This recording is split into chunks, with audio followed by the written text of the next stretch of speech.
Are you ready for the event? I am ready for the event. Henning School District, this is Mission Control Houston. Please call station for a voice check. Station, this is Dana Dam with the Henning School District. How do you hear me? Henning, Minnesota, I hear you loud and clear. Welcome to the International Space Station. Hello, Karen. For the past few years, you have been the subject of our thoughts, of our prayers, of our questions, most importantly, our lesson plans, and our inspiration and admiration. Thank you for taking time aboard the ISS to continue to inspire and teach members of your hometown, of your school, of our student body. We have some questions for you today, if that's all right with you. Absolutely. It's my pleasure to be able to do this with you guys today. Excuse me. A special hello to my mom and dad, too.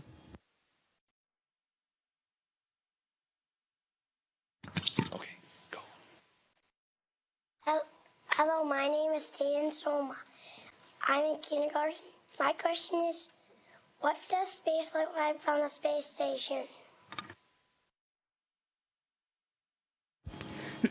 Well, we are only 250 miles above the surface of the Earth, so believe it or not, space doesn't look all that different from here than it does from Earth. The difference is that when you guys look into space, you have to look through Earth's atmosphere, and we don't have that to look through. So it can look very, very dark, a lot darker probably than you see it. And the stars, you know how the stars kind of twinkle when you look at them? Here, they're very solid. And also the aurora, the northern lights, I don't know if you've ever seen those, but when we look at those, they're beautiful, and we see them along the surface of the Earth. So it's very similar to what you see from the Earth, just a little more intense. Go ahead. Hello, my name is Carter Kenyon. I am in second grade. My question is, does being in space with no gravity feel like floating in water? That's a very keen observation. It actually does in a lot of ways. In fact, we use water to train for spacewalks, because what we can do, I don't know if you've noticed, when you wear a life jacket, you float. If you tie a rock to you, you would sink. Well, we have something called neutral buoyancy, where if you have an equal amount of that, you will just kind of float in the water without moving, and that's very similar to what it is. So we use that, a big pool, to train for spacewalks, so we can feel what it's like to move around without gravity. Hello, my name is Melody Justice, and I am in third grade. My question is, how old were you when you decided to be an astronaut? Well, if you're in the third grade, I probably was about your age when I decided. I was very young, and I was probably going to school, sitting in the same classrooms that you are right now.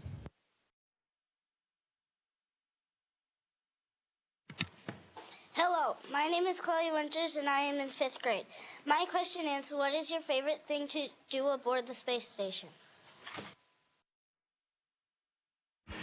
Well, there are a lot of really cool things to do here. Looking out the window is, of course, one of the best. But what I also like to do, I like zipping around. You can get moving pretty fast. We have handrails on all the walls here, and you can hold on with your feet or just push off with your hands. And I like zipping around corners and flipping upside down, because sometimes what you're doing, the floor is actually what would seem like the floor, and sometimes the floor can be one of the walls. And so it's fun to just kind of zip around corners and change your orientation and just float all over the place. It's a lot of fun.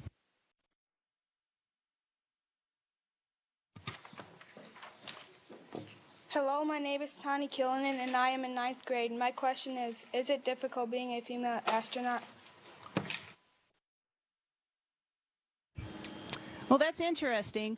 I know there are a lot of difficulties in being an astronaut no matter who you are, and I haven't noticed a lot different with the challenges that I face as being an astronaut as my male colleagues. But not having been a male astronaut myself, of course, I can't compare. But the difficulties that I've run into and the challenges I've had are very similar to what everybody else goes through.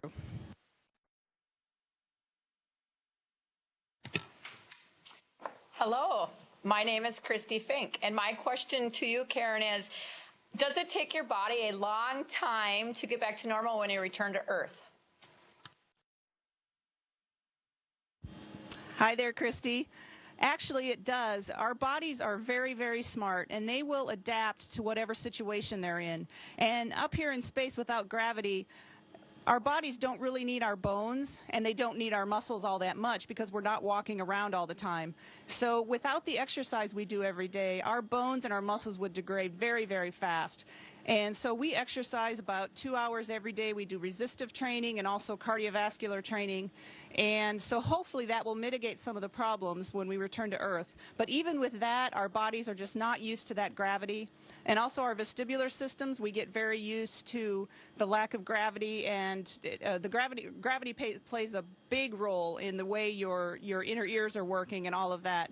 And so it takes a long time, and there's quite a transition period. I've heard, like people that are runners, it can take up to 4 or 5 months before you're out running like you used to.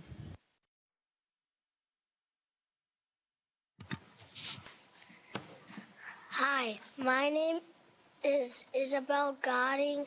I am in kindergarten. How do you like being in space? I absolutely love being in space, and I think you would like it too. Like I said before, floating around and zipping around as fast as you can without gravity and doing the flips, it is really a lot of fun. It's something that I really wish everybody could experience at least one time in their life.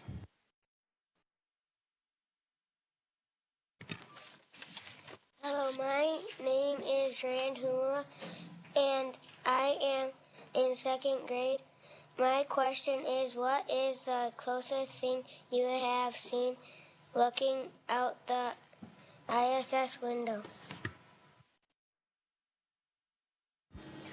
I've actually seen a lot of cool things. I've liked looking at the aurora that I mentioned, which is like the northern lights and the southern lights. But one thing I've noticed, the coolest thing, this has been a big geography lesson for me.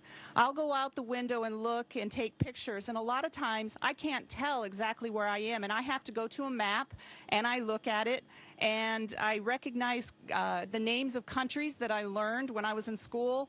And now I can go out and look out the window, and just by looking at the landscape and the colors of the earth and the shapes of the coastlines, I can tell where we are. And so it's really a really, really good geography lesson.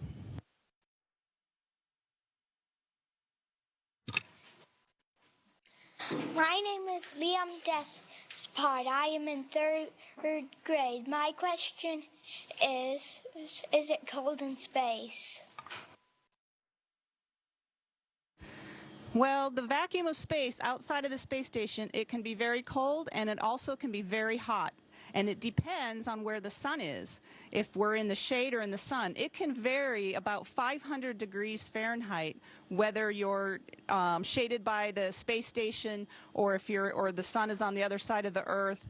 And so when we do spacewalks, that's why we wear those big, white, bulky suits, not only to provide our air, but to also keep our body temperature as close to constant as possible. Now, here inside the space station, it's room temperature. It's just like it is in the school there.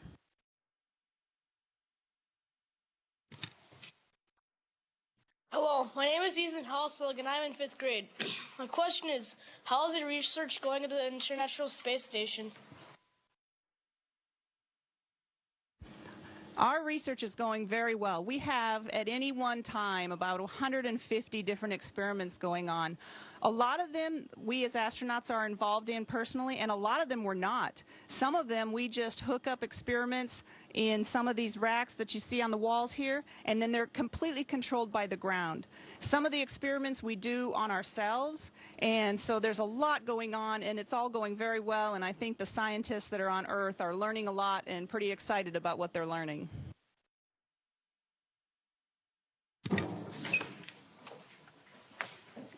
Hi, my name is Ashley Rasmussen, and I am in 9th grade, and my question is, do you use robotics in the space station?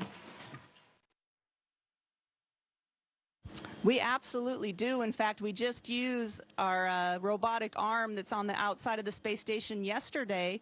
We had a cargo vehicle that brought us some supplies and some food and some other things a couple weeks ago, and we used the robotic arm to reach out and grab it after it had come close to the space station. Well, yesterday we actually released it. And that robotic arm was also used in building the space station. The space shuttle also had a robotic arm, and we would bring up all of these huge modules of the space station in the space shuttle and use those two robotic arms to link all the pieces of the space station together.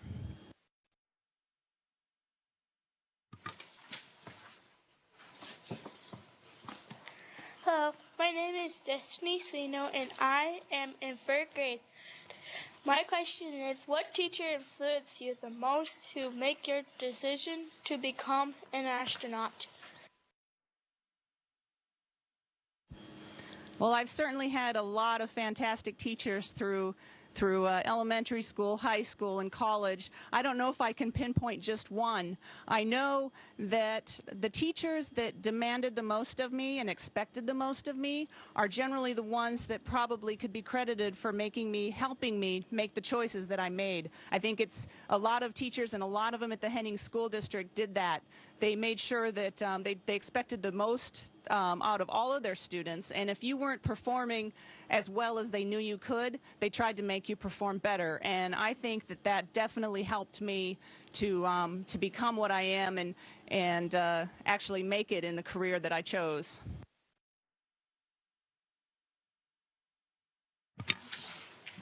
Hello, my name is Megan Reneker, and I am in the 5th grade.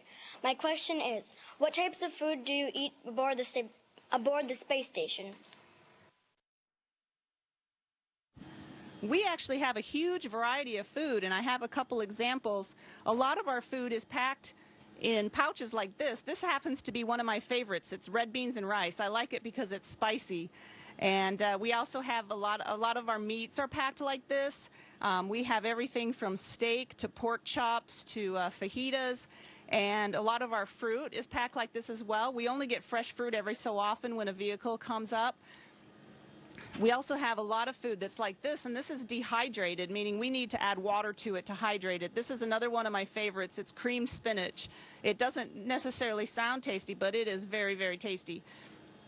And we also, our drinks, we have a lot of different drinks, and we have those in pouches all over everything from coffee to water. We drink in a pouch like this. This happens to be an orange mango drink. So we have a lot of food to choose from, and a lot of variety.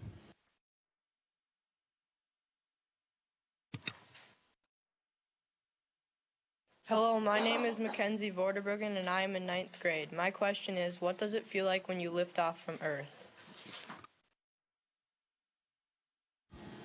It's actually an incredible feeling. I've been fortunate enough now to ride on 2 different rockets. I flew on the space shuttle back in 2008, and now the Soyuz rocket just earlier in the year. And the space shuttle's a lot bigger than the Soyuz, but they're very similar in how they feel. Usually the engines start a few seconds before you actually lift off the pad, and you can feel the vibration.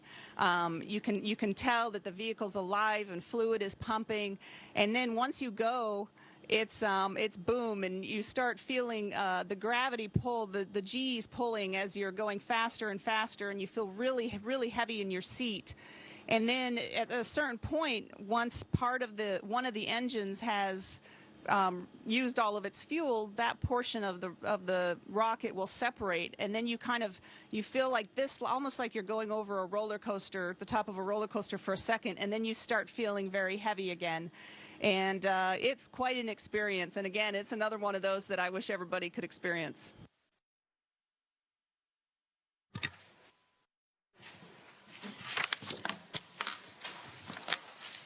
Hello, Karen. My name is Marjorie Quam, I was one of your former English teachers. My question is, how is what you are currently doing on this mission going to impact life on Earth? Hi, Mrs. Quammen. You were one of those who definitely expected the most out of everybody, so thank you. A lot of the stuff we do, a lot of the research we do, one of the things about doing the research here in space is that gravity is a very, very strong component of how things work when we're on Earth. Like you look at a fluid, we're doing some experiments with fluids that have little particles in them. Well, when you're on Earth, these particles are affected so much by gravity that it's hard to tell what's happening, how they're interacting with each other. So when you do the experiments here on the space station, you can look at how they interact with each other and how they interact with the fluid, and then you can optimize the way that they work on the ground. And a lot of that work, like stabilizers for some of your household products, shampoos and laundry detergents and things like that. So that's one of the big things that how, doing this research we do here can benefit and be used on the Earth. And another big thing is the human research. One example of that is here on the space station, I talked about using your bones and muscles and losing them. We lose bone mass at a rate 10 times higher than an elderly woman with osteoporosis. So this is the perfect place for us to study what kind of measures we can take to mitigate bone loss. And hopefully some of the research we do then can be used for folks on the Earth who are suffering with osteoporosis.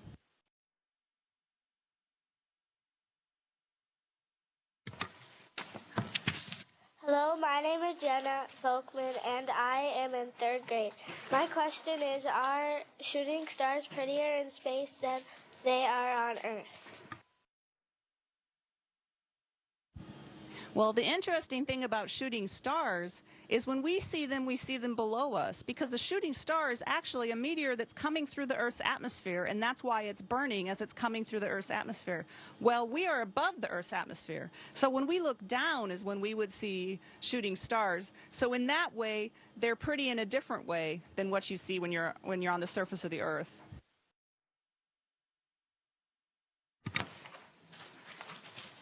Hello, my name is Reed Humelet, and I am in 5th grade. My question is, how long did it take you to get to the space station? It took us in the Soyuz rocket about 6 hours. And it took us, once we launched from the Earth, it was about 8 minutes or so before we were in orbit around the Earth. And then we orbited the Earth doing burns of our jets to get closer and closer to the space station. And it was about 4 orbits around the Earth, and each one about 90 minutes. So it was about 6 hours, and we were here. So it was, a trip to Minneapolis and back, basically.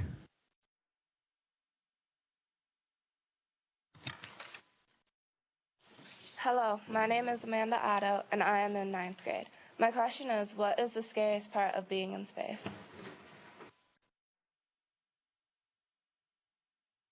I'm sorry, can you say that one more time? What is the scariest part of being in space?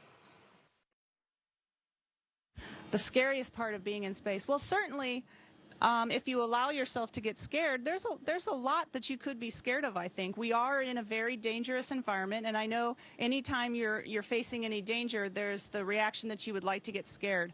But we get prepared very, very well for this, and we have a lot of preparations that we do that if we happen to have a leak in the space station, because this is protecting us from the vacuum of space where we could not survive without the space station around us. But so I think the key to being prepared and to not being scared is to be prepared. And we go through a lot of emergency drills where we look at what we're going to do if, say, there's a fire on board, because we can't just leave the house like you would at home. And so the key is to be prepared. And there's really, if you're prepared, there's not a lot to be scared about.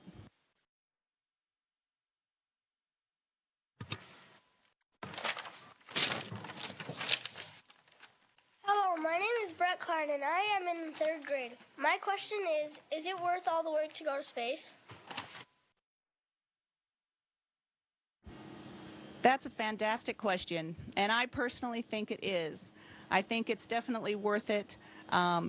I think that the things that we will get out of this, and not just the research that we're doing, this is just the exploring and the going away from home and doing things that make your mind sharper. And definitely space exploration is something that we not only get out of it, the scientific results, but also for our own human nature of wanting to explore, wanting to go further, and wanting to do more. So I personally think it is well worth the work that we do to get here. Thank you for taking the time to answer our questions, Karen. Do you have any closing remarks for any of your friends and students back home here? Thank you so much for joining me here. I'm really excited. I was excited when I saw this on the schedule that I was going to be able to join all of you. And, you know, hopefully what I'm doing here, I hope I can inspire you and the kids there. You know, you guys are capable of so much. And it really is a matter of working your hardest and showing people that you have what it takes to do whatever your dream job is. And it doesn't have to be astronaut. It can be just about anything you want to do. And if you work at it and let people know that you're willing to work at it, you're going to go really far in your life. I'm so glad I was able to join you guys today. Say goodbye. Bye. Bye-bye. Station, this is Houston ACR. That concludes the event. Thank you. Thank you, Henning School District. Station, we are now resuming operational audio communications.